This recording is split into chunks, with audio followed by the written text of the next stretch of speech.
Hello and welcome back again to Deep Sky Shed. Today I'm going to be processing a 999 frame stack of M45 that was captured by April Johnson using a Dwarf 2 smart telescope. April was wondering how to get a bit more colour out of this target and also how to avoid star bloat. So here are some ideas I've got on the subject, so let's get started.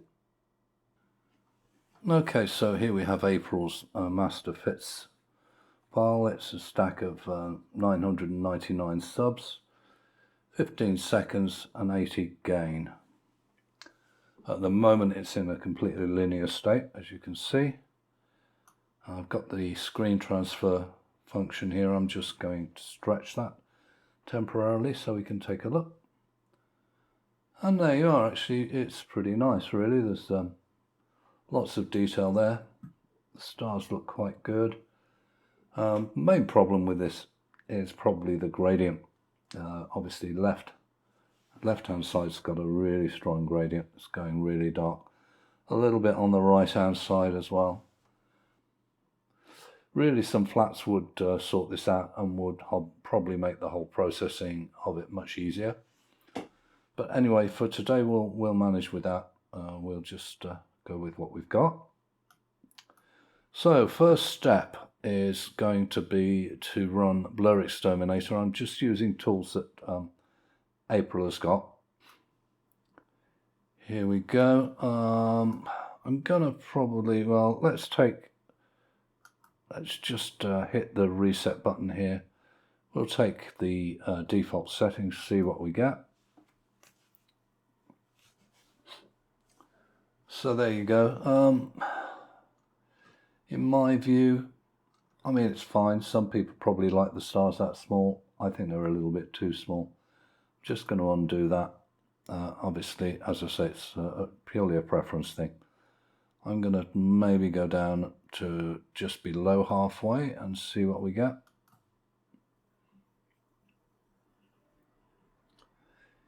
Yeah, I think that's more the way I would do it anyway, so we'll stick with that. Next step is going to be Star Exterminator, so let's get rid of the stars, move them into a separate window. And here we go.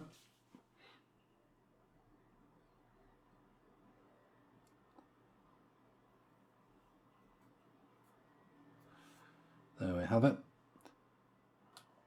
Close that window down. Let's just move this out of the way, actually.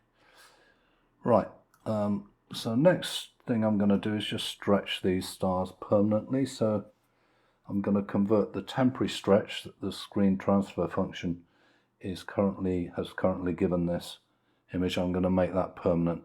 So to do that, I grab the histogram transfer window, click on the window that I want to make permanent, which is the stars. Get the screen transfer, just drag the little arrow, bottom left hand corner, to the footer of the histogram transformation tool until I get this little double headed arrow icon.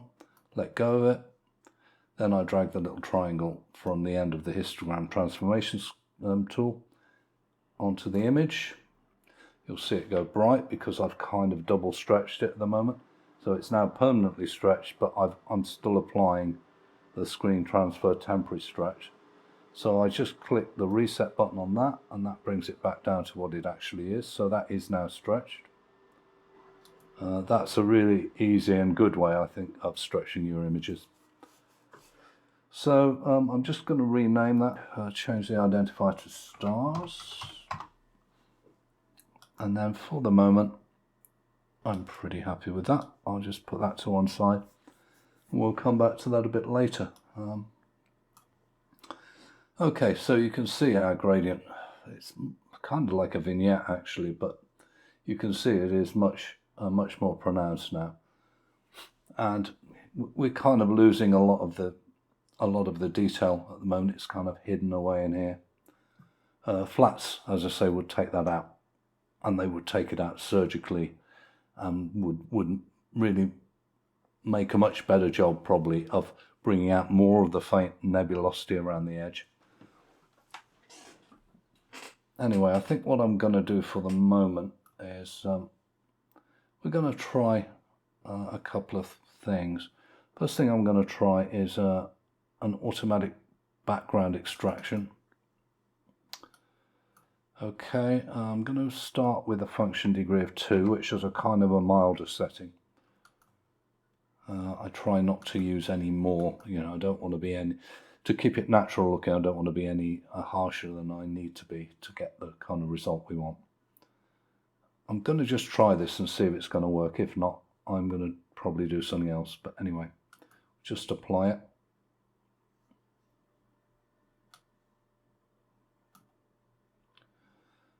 Yeah, no, it's not working very well at all, is it? So I'll tell you what we're going to do. We're going to stretch this, same as we did with the stars.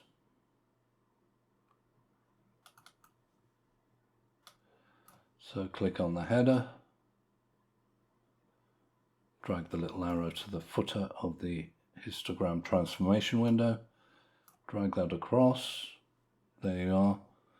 We've now sort of double stretched it, hit reset. Okay, that's stretched now. So I'm going to try, I'll just try the ABE once more actually. Try that too.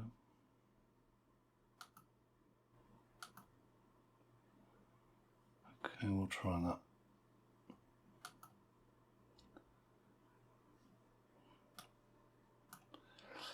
Okay, that's a little bit better, but we've still got some stuff going on at the edges here.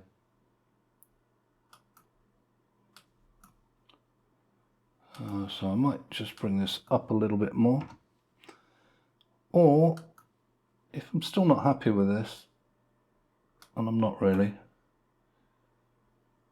so I think I'm going to leave it for a minute.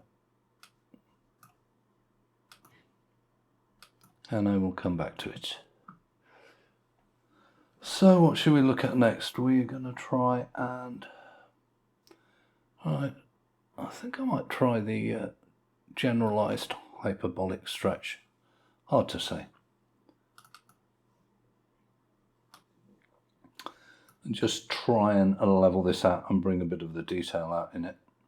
So I'm going to just click somewhere. Oh, do I want it to? Yeah, okay, I'm going to actually click into the detail here. Maybe just here, try that.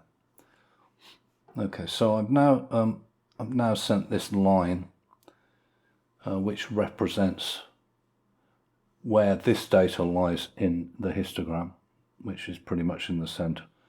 And I'm now going to send this to the symmetry point, which is kind of about halfway. And we're going to just try and apply a little bit of stretch to it and just see what happens. Just gently. Oh yeah, just get the preview button, sorry. Silly me, let's just reset that so you can see it. Okay, that's right. I'm just going to stretch it. Oh no, I've messed it up, haven't I? Oh, I reset everything, didn't I? What a fool. Try again. Right, click on there, send to the symmetry point. You could have set that by hand actually, and I probably will be tweaking that by hand in a minute. But anyway, now we apply a little stretch.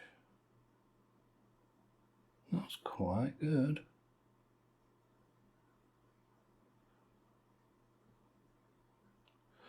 You never want to go too much though, because you're going to wipe stuff out. So we go down to about, we're going to go to there, I think. Apply that. Reset. Now, that's quite good. But I do want to maybe apply, yeah, maybe apply a little bit more.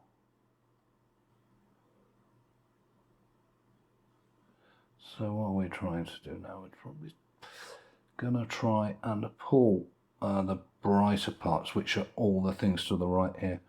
This little slope here, this is where the really bright pixels are, but I want to get, I don't know, more of the stuff out of maybe this area. So let's try a little stretch around that now.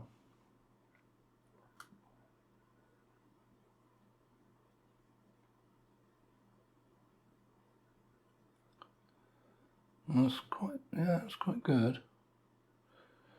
We're certainly getting some stuff out of there now. I can just adjust the symmetry point to get it exactly where I want it to be. So, quite like that. Okay, I've got it. Now I'm just thinking, shall we just have another go at this background extraction? Because we've maybe made the job a little bit easier for it. So again, we go for function degree of 2, subtraction, and apply, and see what we get. Yeah, it's not too bad. Next thing I'm going to try a minute is a little bit of noise exterminator.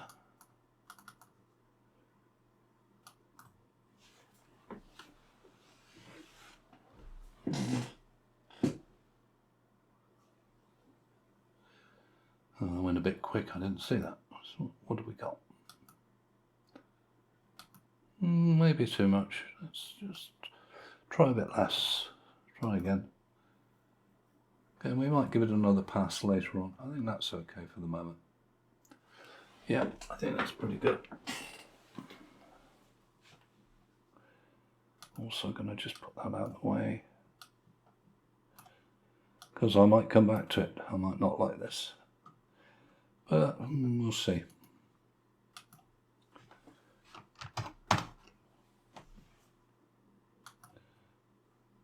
I can't do that.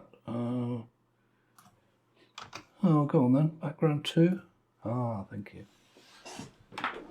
Excellent. Right, let's just bring the curves into play a little bit now. We can do some more. I think curves are a way of just being a bit more subtle. So let's move into the curves now. I'm going to just try a gentle S curve, which is going to increase brightness, but also increase the contrast. But I don't want to lose detail again, so quite like that. Just reset. Now we're going to try a little bit of an increase in saturation. So I'll move now over to the saturation curve.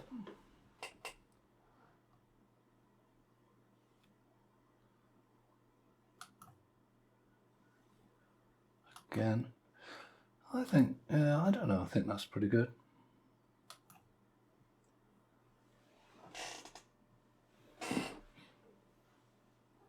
Now, what I might do at this point is just to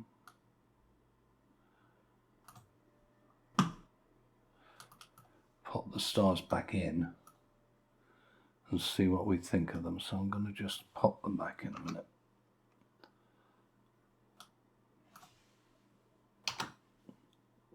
And here we go. Just click on that. All right.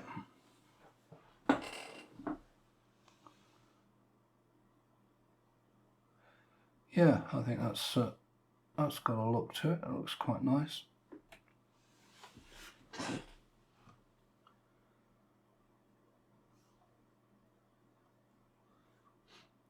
In fact, yeah, you could say, I mean, are we happy there's enough colour in the stars?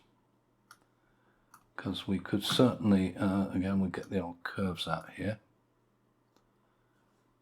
Get rid of that for a minute. Where's my curves gone? Here's my curves.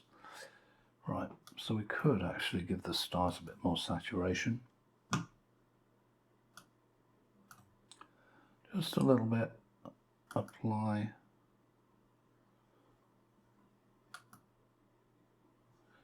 Apply. That looks quite nice. We've got some nice blue stars. We've got some nice yellow stars. I like that. I think that might work. Pixel math, just focus on that one. There you have it. So that looks pretty nice. Now what we'll do is we're going to do a bit more work with curves.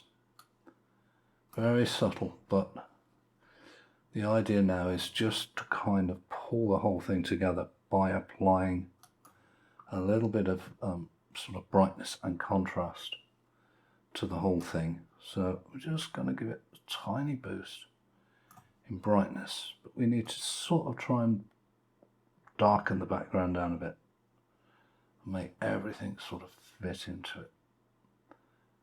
So we just pick the point we like.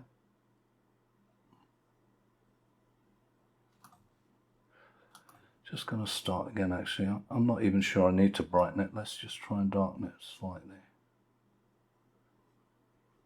Yeah. I think I like that. That's it. Anyway, that's it, and it's all turned out quite well, I think. I hope April likes it, and I hope it's answered a couple of questions for her. Hopefully, in the future, I'll be doing some more of these kind of tutorial videos on specific targets. So, you know, I'd like to hear from anybody if you've got any particular issues that we could maybe tackle. I'd be glad to have a go at them. In the meantime, thanks a lot for watching, and see you soon.